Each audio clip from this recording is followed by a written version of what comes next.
Et à 19h16, on poursuit notre série consacrée aux sagas familiales qui, de génération en génération, se transmettent des fleurons industriels. En Mayenne, par exemple, la famille Gruau transforme des châssis en véhicules utilitaires.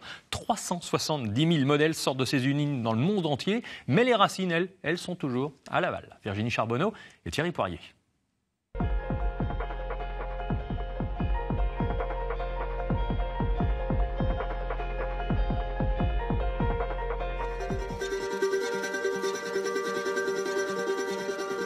Il est ici, chez lui, dans cette entreprise dont il connaît tous les ateliers, les chaînes de montage, l'histoire, car cette histoire, c'est la sienne. Patrick Gruau a grandi au milieu du métal et des usines créées par ses ancêtres. Je crois que 6 jours après ma naissance, nous inaugurions la seconde usine de mon grand-père. D'ailleurs, on a retrouvé ça dans certains films et aussi dans des bandes-son, donc ça prouve que je suis tombé dedans tout petit. Et j'habitais à une trentaine de mètres ma chambre devait être à une trentaine de mètres de l'atelier. Mais Patrick Gruau n'est pas né quand son grand-père Marius fait ses premiers essais de châssis. Gruau, dans les années 30, c'est alors une petite carrosserie héritée de son propre grand-père René Le Godet.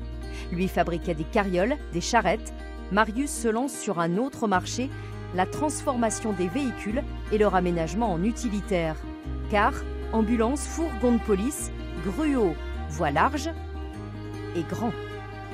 Quand on voit là 1952, les premiers salons de l'automobile, 1949, moi je trouve ça, voilà, j'adore cette photo où on voit un petit peu d'en haut tous les stands qu'il y avait. À l'époque, c'était au Grand Palais à Paris, donc c'était fabuleux.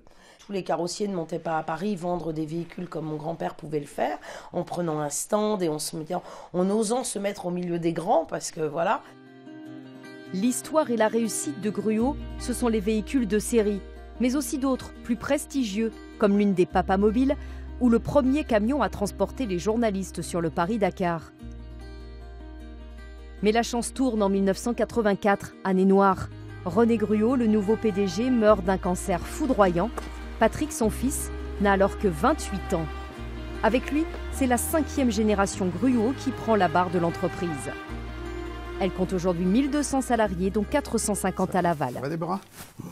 Car Gruau est resté fidèle à sa ville natale et la famille est restée fidèle à l'entreprise, dont elle détient encore la majorité des actions.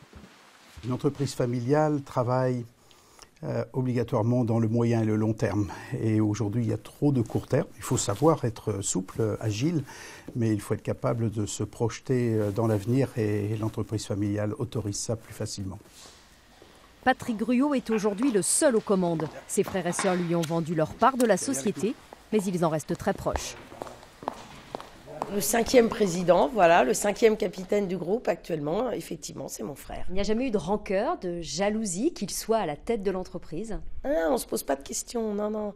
Il n'y a rien de tout ça.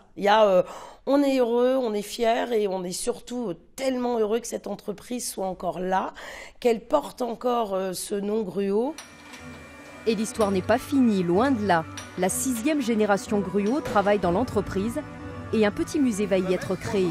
Les milliers de photos, dessins, maquettes y seront exposées, de la charrette de 1889 à la voiture électrique du 21e siècle. Un lieu, symbole de l'esprit de famille Gruau. Pour savoir où l'on va, il ne faut jamais oublier d'où l'on vient.